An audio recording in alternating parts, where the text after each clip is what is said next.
আমাদের জীবনে যখন কোনো খারাপ সময় আসে, কষ্ট আসে, পেইন আসে, বিপদ আসে, আমরা খুব ভেঙে পড়ি এবং ভাবি যে এটা কেন আসলো?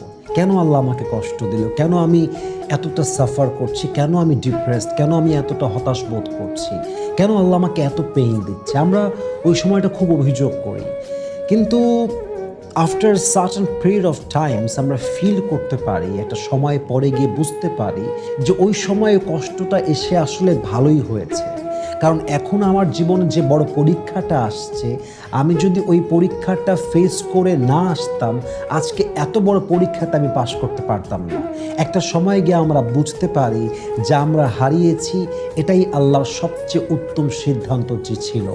আমরা বুঝতে পারি আমাদের জীবনে যে বিপদটা একটা সময় এসেছিল, এটা আল্লাহর পক্ষ থেকে পরীক্ষা ছিল, নেয়ামত ছিল, যাতে করে আমরা আজকের বড় বিপদটাকে ফেস করতে পারি। এই জন্য জীবনে যাই আসুক, কমপ্লেইন করবেন।